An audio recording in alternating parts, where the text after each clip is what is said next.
बिस्मिल्लाहिर्रहमानिर्रहीम अस्सलाम वालेकुम। ये भरा आंदा अरबी इंग्लिश में ज़्यादा कमज़ोर हैं, जिस वजह से हर ज़बान ट्रांसलेट करते हैं और यहाँ आने के बाद अंग्रेज़ को अपना तर्जमान मुकर्रर करना पड़ता है। अरबी इंग्लिश 'ਚ ਕਮਜ਼ੋਰ ਨੇ, ਇਸ ਵਜ੍ਹਾ ਤੋਂ ਤੇ ਪਿੱਛੇ ਰਹਿ ਗਏ ਨੇ। ਅਸੀਂ ਇੰਗਲਿਸ਼ 'ਚ ਅੱਛੇ ਹਾਂ, ਸਾਡਾ ਸਾਰਾ ਨਿਜ਼ਾਮ ਇੰਗਲਿਸ਼ 'ਚ, ਇਸ ਵਜ੍ਹਾ ਤੋਂ ਅਸੀਂ ਦੁਨੀਆ ਦੇ ਵਿੱਚ 5ਵੇਂ ਨੰਬਰ 'ਤੇ ਹਾਂ। ਸਾਡੀ ਇਕਾਨਮੀ ਸਊਦੀ ਅਰਬ ਵਾਲੇ ਆਉਂਦੇ ਨੇ ਯਾਰ ਅਸੀਂ ਮਜ਼ਦੂਰੀ ਕਰਨ ਆਉਣਾ, ਅਸੀਂ ਕਹਿਣਾ ਨਹੀਂ ਯਾਰ ਸਾਡੇ ਕੋਲ ਆਪ ਬੜੇ ਹੁਨਰਮੰਦ ਬੰਦੇ ਨੇ। ਅਤੇ ਦੂਸਰੀ ਗੱਲ ਇਹ ਵੀ ਕਿ ਉਹ ਹਰ ਚੀਜ਼ ਟਰਾਂਸਲੇਟ ਕਰਦੇ ਨੇ, ਹਰ ਚੀਜ਼ ਉਹ ਟਰਾਂਸਲੇਟ ਕਰ ਸਕਦੇ ਨੇ, ਲੇਕਿਨ ਜਿਹੜੀਆਂ ਇੰਗਲਿਸ਼ ਦੀਆਂ ਟਰਮਸ ਨੇ ਨਾ ਉਹ ਟਰਾਂਸਲੇਟ, ਉਹ ਤਰਜਮਾ ਹੋ ਹੀ ਨਹੀਂ ਸਕਦੀਆਂ।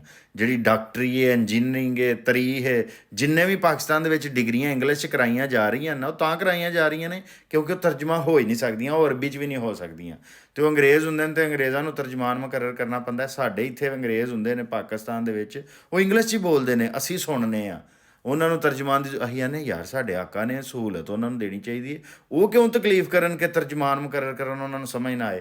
ਅਸੀਂ ਉਹਨਾਂ ਨਾਲ, ਅਸੀਂ ਲੰਦਨ ਆਈਏ ਅਸੀਂ ਤਾਂ ਵੀ ਇੰਗਲਿਸ਼ ਬੋਲਣੀ ਹੈ, ਉਹ ਇਸਲਾਮਾਬਾਦ, ਲਾਹੌਰ, ਕਰਾਚੀ ਹੁਣ ਫਿਰ ਵੀ ਅਸੀਂ ਇੰਗਲਿਸ਼ ਬੋਲਣੀ ਹੈ। ਉਹਨਾਂ ਨੂੰ ਤਾਂ ਅਸੀਂ ਤਕਲੀਫ ਨਹੀਂ ਦੇਣੀ ਕਿਉਂਕਿ ਸਾਡੇ ਆਕਾ ਨੇ 200 ਸਾਲ ਉਹਨਾਂ ਨੇ ਸਾਡੀ ਤਰੱਕੀ ਵਾਸਤੇ, ਵੇਖੋ ਉਹਨਾਂ ਸਾਨੂੰ ਇੰਗਲਿਸ਼ ਨਿਜ਼ਾਮੇ ਤਲੀਮ ਦਿੱਤਾ, ਨਹਿਰਾਂ ਦਿੱਤੀਆਂ ਸਾਨੂੰ ਉਹਨਾਂ ਨੇ, ਰੇਲਵੇ ਦਿੱਤਾ ਸਾਨੂੰ ਉਹਨਾਂ ਨੇ, ਇੰਨਾ ਅਮੀਰ ਕਰ ਦਿੱਤਾ ਦੁਨੀਆ ਦੇ ਵਿੱਚ, ਅਤੇ ਅਸੀਂ ਕਿਉਂ ਨਾ ਉਹਨਾਂ ਦਾ ਅਹਿਸਾਨ ਅਦਾ ਕਰੀਏ। ਅੱਜ ਵੀ ਜਿਹੜੀ ਉਹਨਾਂ ਨੇ ਸਾਨੂੰ ਫੌਜ ਦਿੱਤੀ ਹੈ, ਬਿਊਰੋਕਰੇਸੀ ਦਿੱਤੀ ਹੈ, ਅਦਲੀਆ ਦਿੱਤੀ ਹੈ, ਵੇਖੋ ਕਿੱਡੀ ਅੱਛੀ ਅਦਲੀਆ ਸਾਡੀ ਇਨਸਾਫ ਕਰਦੀ ਹੈ, ਫੌਜ ਸਾਡੇ ਨਾਲ ਮੁਹੱਬਤ ਕਰਦੀ ਹੈ, ਬਿਊਰੋਕਰੇਸੀ ਸਾਡੇ ਸਾਰੇ ਕੰਮ ਕਰਦੀ ਹੈ।